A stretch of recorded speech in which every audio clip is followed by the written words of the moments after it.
to Mid-South Pets. It's like homecoming for me, man. I love you guys. I missed you during COVID. And it's so good to see people again and be out. I see you all got the dress code, COVID casual.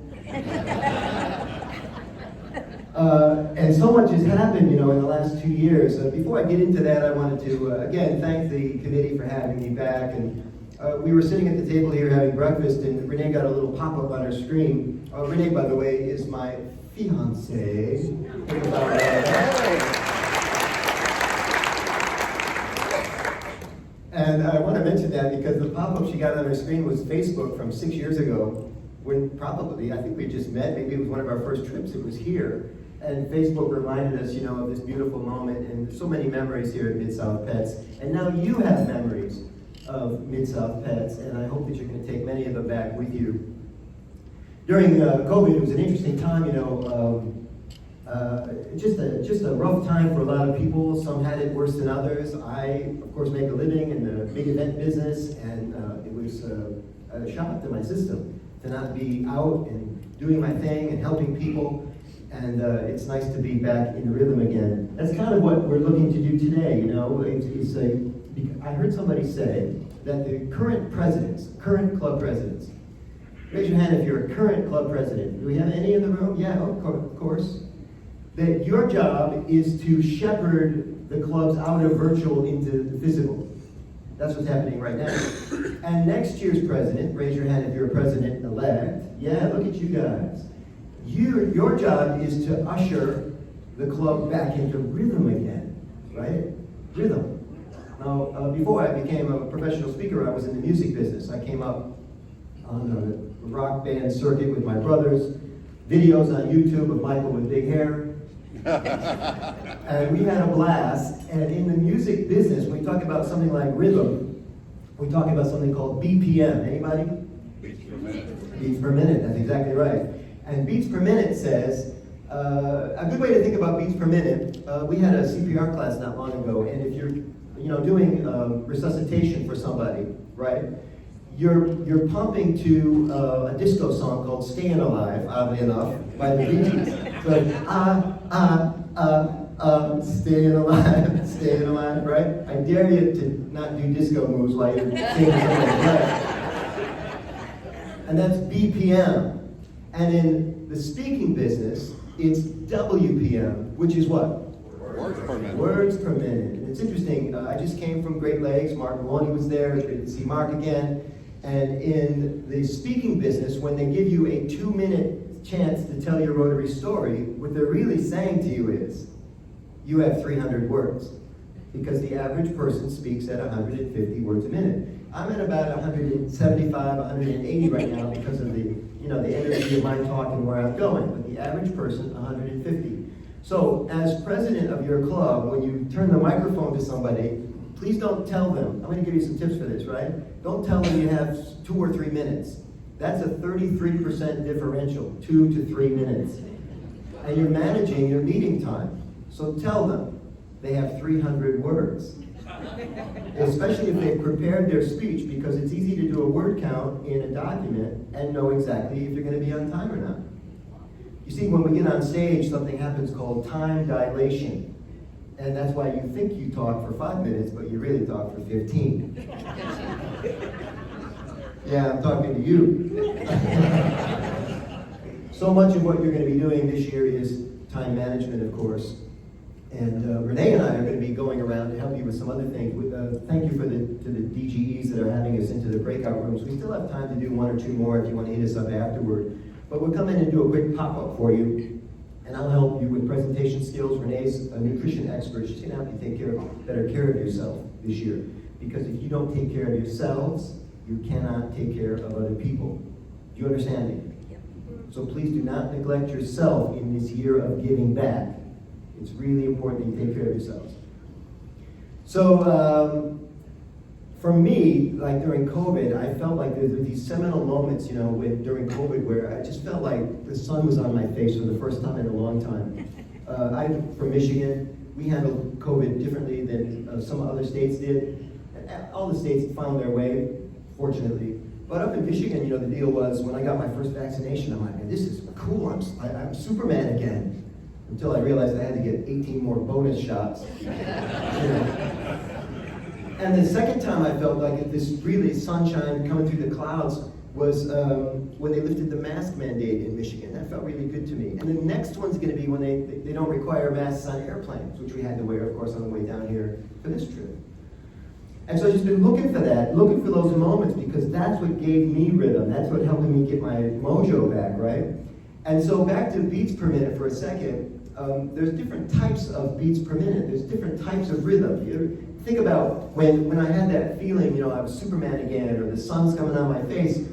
I felt like, a song, like, what's the Barry Manilow song? We made it through the rain, kept ourselves protected, right?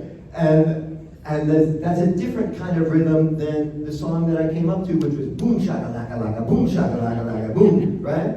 And the question is, as you become president of your club, what kind of rhythm do you want the club to have?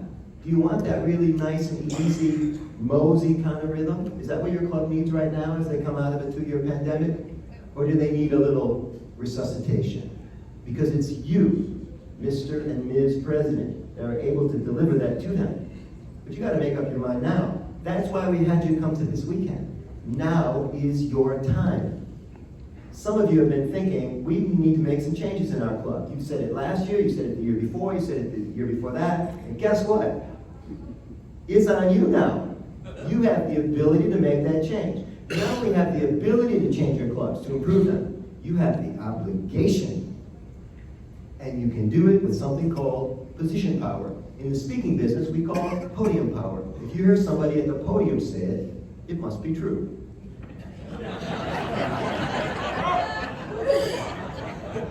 It's true in politics. You heard somebody say it, it must be true. Don't really need to read up on that. So I started thinking about this rhythm thing a long time ago. It's really important to me. I hope I have your attention on this. And then I heard a really great phrase last night. Thank you, sir. Your first name again? Dave. We were drinking last night, Dave. But Dave is a military expert. He actually teaches at a war college. Do I have that right? And he was talking about this thing he called it conflict, not resolution, but conflict transformation. And, I'm a writer and I'm a speaker and I used to write songs. I just really like turns of phrase, and I heard that. And even in my alcoholic haze last night, my ears went like this. What did you just say? And he said, change, transformation. Because some of you have conflict in your clubs, right? And you're trying to solve the conflict. As president, you want everybody in your club to be happy. Raise your hand if that's true. You want everybody to be happy. That is a silly goal.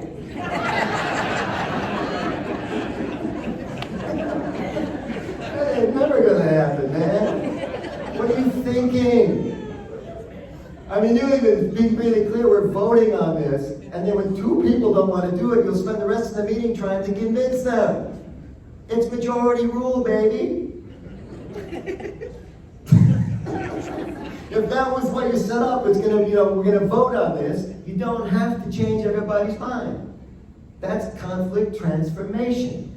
Far more important to have the other person know that you're hearing them. Am I right? Yes. That you're understanding them. Is that important? Of course. You see, that's what makes a good president. It's not making everybody happy. Renee and I were at an event in Royal Oak, Michigan not long ago where we had the pleasure of hearing the mayor of Royal Oak, Jim Ellison, give a State of the City address. And there's some unhappy people at every State of the City address. And this guy stood up in the back. You could just tell by his body language that Mayor Ellison was going to get an earful. And this guy starts on him, and the media's there, and Ellison's an old hand in politics. And he's smooth, and he's just listening to the guy. And the guy just read him the riot act. And he finished, and the room's all applause. It was like that old E.F. Hutton commercial. Everybody looked at Jim to see how he was going to handle this, And Jim says, "Thank you very much, sir. I appreciate your opinion. I listened to you carefully, and I want to say this." You could hear a pin drop. And Ellison said, "I appreciate that you're not happy with my decision, but my job is not to make everybody in the city happy. My job is to make decisions that are in the best long-term interest of our community." He got a standing ovation, and the other guy sat down. Isn't that a great line? You can use it. My job is not to make everybody in the club happy. My job is to make decisions that are in the best long-term interest of our club. And then I always follow with something called the yes question. When you ask a yes question, you nod your head yes. And I know some of you are thinking, that's the silliest thing I've ever heard. That could never work. It works like a charm, man. So the yes question goes like this. Does that sound okay to you? And you nod your head yes.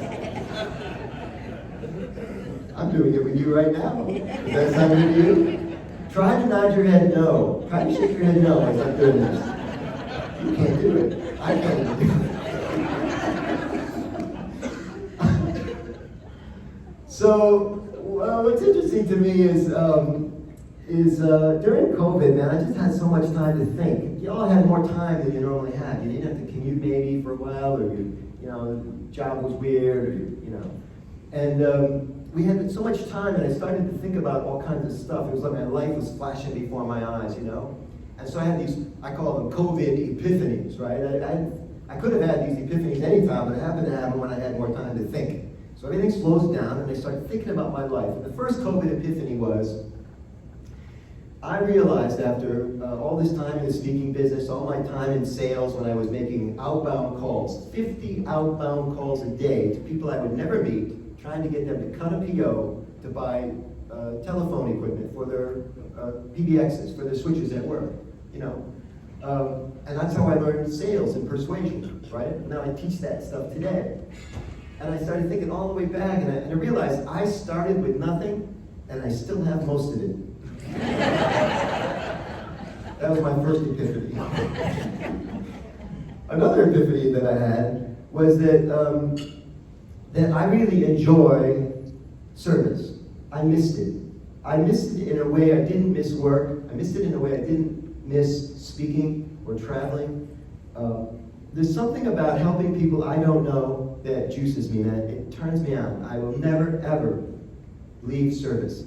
And I came in through the group study exchange in 1996. And to go on the group study exchange, this trip, right, you could not be a Rotarian. And I learned so much about Rotary in the 6 months prepping for the trip. I said, I'm going to join this organization when I get back. And I did. And I became president in 13-14, then I became governor a short time after that. And I just love it. I think it's great. And I hope you enjoy the greatest service organization in the world. Do you?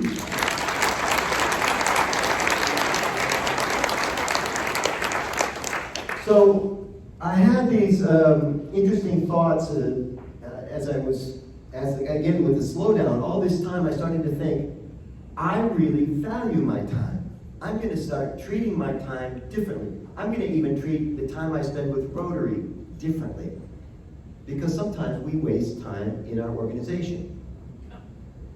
Hands up if you agree.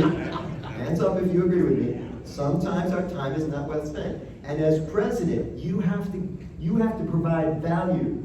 In sales, we call it the value prop or the value proposition. People have to get something out of coming to your club. And the interesting thing about coming to the club is a lot of times that whatever that is, it's not measurable. When we do the 4-way test, somebody always says, and we want to have fun. And that's a great goal, but fun is not quantifiable, and fun is different for 30-somethings than it is for 70-somethings. So it's fascinating, as president, you have a chance to shape that. Just like I had a chance to shape a value proposition for you in this 20 minutes. You have a value prop every hour, or whatever it is, in your club every week. And you can make it happen. Or you can do what they did last year and waste a bunch of time, if that's what happened last year. So I want you thinking about this as we wrap up today. I spoke last week, I think I mentioned, at Great Lakes Pets in Kalamazoo, Michigan, and this is just total happenstance, and I never talk about this in a speech, but it just happened, and here it is, and it was just, it's one of those things, again, that grabbed me during COVID. I had more time to think. During COVID, my high school band director passed away, and he was only 7 years older than me, which was an interesting story unto itself. But I've been thinking about Rick Goward and how he passed. He didn't die of COVID, he died of something else, but it was just one of those times I dwelled on it more than I might have dwelled on it in other situations, right? And then I go to Great Lakes Pets, and somebody from the Dearborn Club, which Rick belonged to, he didn't belong to neither of us knew Rotary when I had it for a teacher, but later I joined Rotary, and then later after that, Rick Gower joined Rotary in the Dearborn Club, and the lady from Dearborn sitting right over there. And after my talk, because I talked about Rick Gower, just by chance, she comes up and says, I'm from the Dearborn Club. And I'm like, how does this happen? Rotary, this happens in Rotary all the time. And I said, I'm so sorry about Rick passing. And she said, yeah, he was a good man. And she said, that's why I'm here at PETS. And I said, you're going to tell me Rick Gower was going to be president of your club next year. And she said, that's right. And we're doing our centennial this year. We're celebrating 100 years of the Dearborn Club. And I think you would be a great speaker, and we want you to talk about Rick.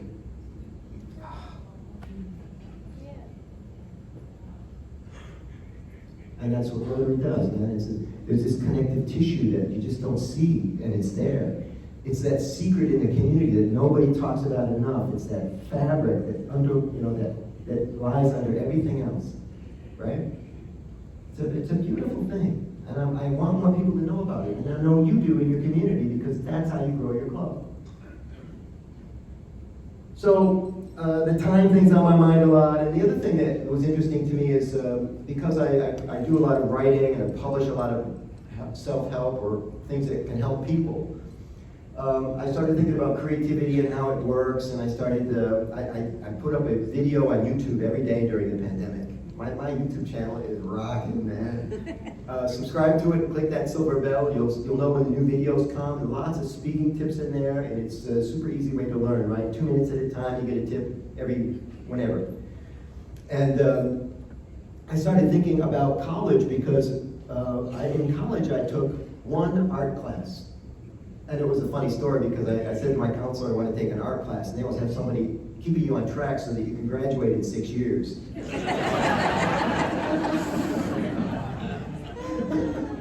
And she says, Michael, what do you want to take art for? It's not in your curriculum. You don't have to take it. I know, but I want to take it.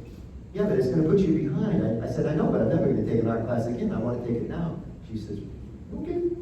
So I took it. And in art class, I learned something about drawing that I didn't really appreciate before, and that is when, like a pencil drawing. I'm talking about now a Snoopy line cartoon where it's just an outline of a dog with an eye and an eyebrow. I'm talking about a sophisticated, Jerome, a sophisticated pencil drawing. Thousands and thousands of strokes, hash marks, hatching, cross-hatching, shadows, right? That is what your events should look like. That is what the kind of work your speakers should do when they come to your club. I would never, ever have a speaker come to my club if I hadn't seen a 2-minute video of that speaker first. Blows my mind. It got your attention, didn't it? Blows my mind. Program chairs have speaker come in just to fill the calendar, just to have somebody there. And what does everybody think about that speaker after they're done? Well, that filled the calendar.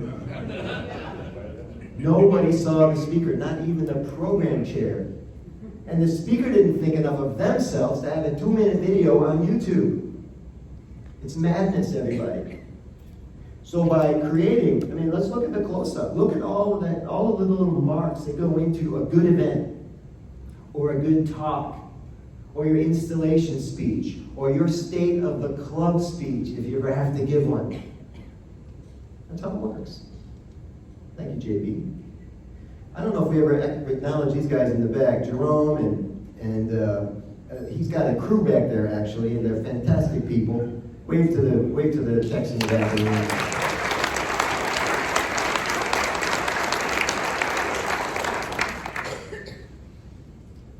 So I just love thinking about all this stuff, and I hope I've got your attention. I want to give you a couple of things that you can do to improve your club meetings. You're going to get out your pen for this because although we have video, sometimes you don't see the video when it's done. I would hunt this video down. I would hunt down any segment that we recorded this week so that you can relive it, because you got fire hose this weekend, did you?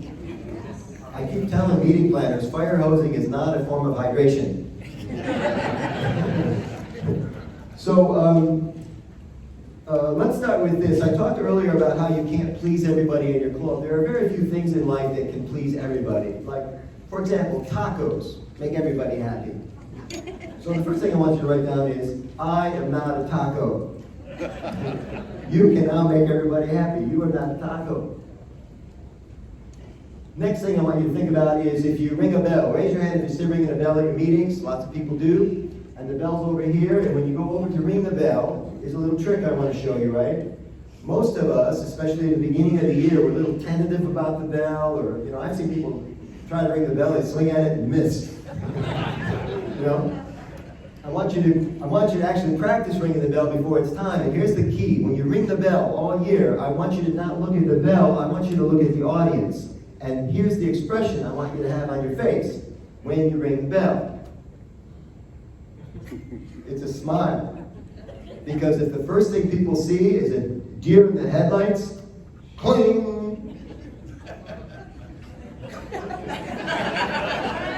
You see the problem? And so that expression on your face sets the tone, everybody. It's so important. The president sets the tone. And you can do it even before you ring the bell. I think the president should be physically greeting everybody that comes in the meeting. When I say physically, I mean a handshake. Or a hug if it's appropriate. I visited a club once, they were French kissing. C'est la vie. So you're physically greeting everybody. What do you think happens when a visitor comes to your club and they are physically greeted by everybody in the club? Do you understand that people that come to your club are auditioning you? Tell me you understand this. They're leaving you to go to the Lions Club, then they go to the Optimist Club, then they go to the local Knights of Columbus, and they're joining the club that feels the best to them. Hello? And if everybody in your club says hello to the visitors, it'll make a huge impression. By definition, a club treats its members better than everybody else in the room. Because you know that her dog got lost last week, and you're asking about the dog. Visitor's sitting right here. Visitor didn't even know she had a dog. Who should you be talking to? Visitor. How are you? Do you have any pets? You can catch up with her later, right? Visitor. All eyes on the visitor. That's how you pay attention to people. Treat them like celebrities and come back. Beautiful. How about the middle of the meeting? I would do things like this. I would do shout outs. Tom Mann here today? I haven't seen his bright face this morning. Oh, there he is. Last time I saw you, you had a full head of hair. And okay. By calling Tom Mann out, everybody looks to see who he is, and Tom gets a chance to interface with me. Good morning, Judy. How are you this morning? Nice to see you. And I can do this all day long. Hi, Gail. How are you? Feeling good? Looking forward to your drive home? Okay, good. And I can move the spotlight around the room from the stage, or from the, what we call in the speaking business, the platform. Most of you don't have stages at your club. There's a platform where people speak from, right? And I can give attention to everybody in the room like this. Come around. So that's another trick that you can do in the middle of the meeting to keep everybody engaged. At the end of the meeting, every time you speak, because you're going to be doing board of directors meetings, all kinds of things, I want you to deliver at the end of all of those segments what's called a CTA. Write it down, CTA, and that stands for Call to Action. Call to Action. I want you to ask people to do something, even if it's something small, every time you're at the microphone. You're the president. They expect you to ask them to do something. There was a lovely segment last night where John Germ was telling everybody, you got to have expectations of people, and when you do, they will deliver for you. But you have to make those expectations clear. And I'll demonstrate, and I'll do it right now. So I have an expectation of you. The expectation is that we would keep in touch. The expectation is that you're not done learning after I'm done speaking today, or after you leave this event. Too often you go to pets and it vaporizes like a radio broadcast. You're never going to hear it again. I want to keep in touch with you. And I'm going to offer you ongoing tips and tricks for leadership. Is that okay with you? Yeah. So the next slide I want to show you is a QR code. And if one good thing came from COVID is we all learned how to use QR codes in restaurants. And some of you get the idea. And if you're seated right in the middle and it doesn't work for you, you might want to get out of your chair and go snap it. But here's how to get my free presentation checklist. You're all going to be doing 50 more presentations in the next year than you did last year. And the way your presentation will not be perfect, I promise you this now, is you're going to leave stuff out. When you leave stuff out, it's not a perfect presentation. I rarely leave anything out of my presentation because I use a checklist and I'm sharing it with you. I've been adopting it and adapting it for decades now, so there you go. If that's not working for you, you can use michaelangelocaruso.com/presentation-checklist. And I can remind you about it later if you want.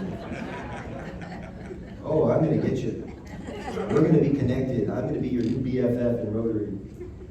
The other thing I want to share with you, when JB's ready, he can flash it, is this free ebook with leadership tips, ways that you can, again, become a better leader for your club. Some of you may be out of practice.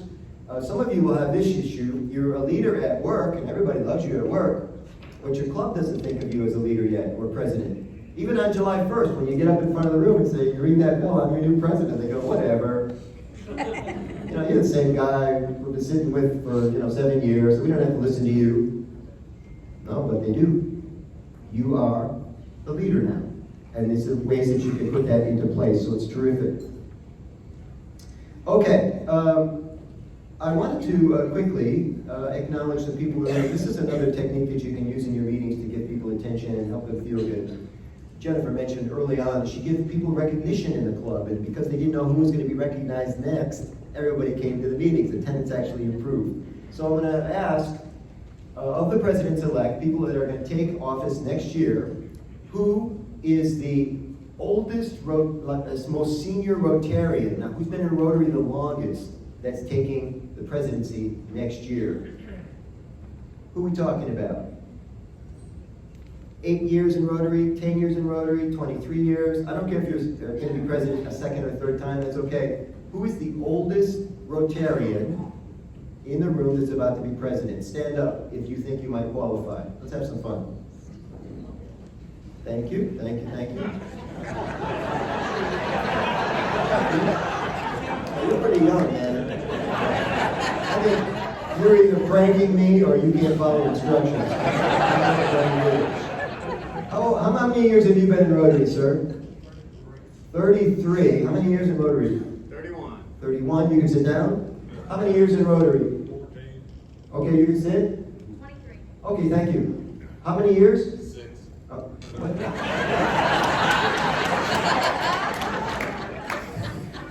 You just wanted to be recognized.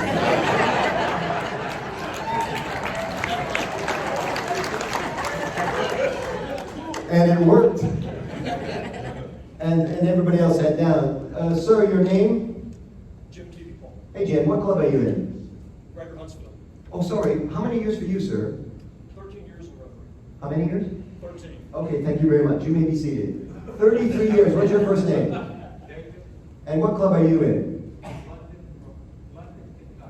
That's fabulous. Thank you. Stand up, sir. Stand up.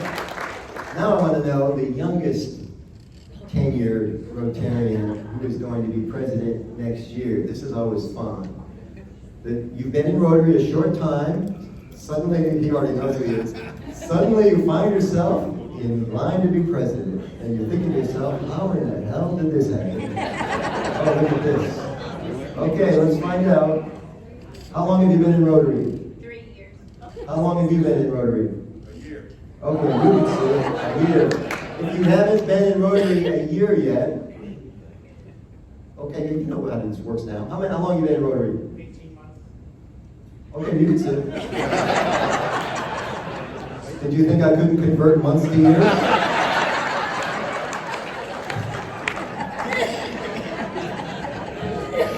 You think I have long haul COVID? Okay, so people figuring it out now, sitting down on their own, thank you. How long have you been in Rotary, sir? 5 months? 9. How about you? 9 months you can sit down, 8 months you standing, year you can sit down. We're not. Where are you? Here, 7 months.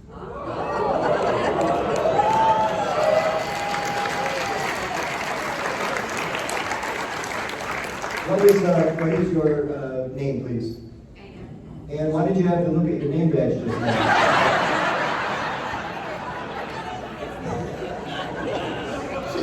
Not. And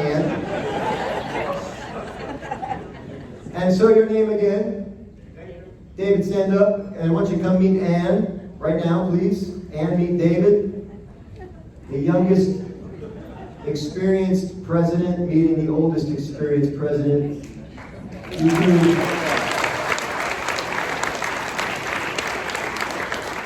two need to exchange cards or something.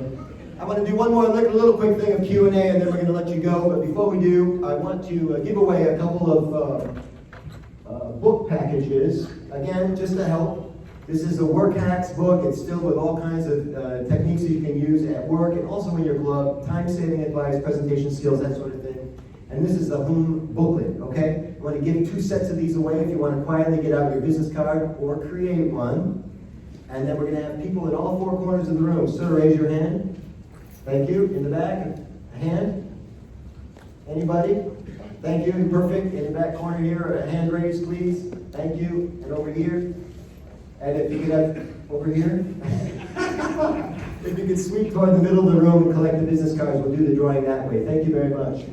By the way, I would love to, I have some packets available afterward, and I'll give you a Rotary discount. This would normally be 30 online. I'll do 20 today. I would love to give my stuff away, but that wouldn't be beneficial to all concerned. So bring the cards up to me when you're ready. Just hold your cards up, and I'll swing by and pick them up. Let's do some quick Q&A with people in the room who want to ask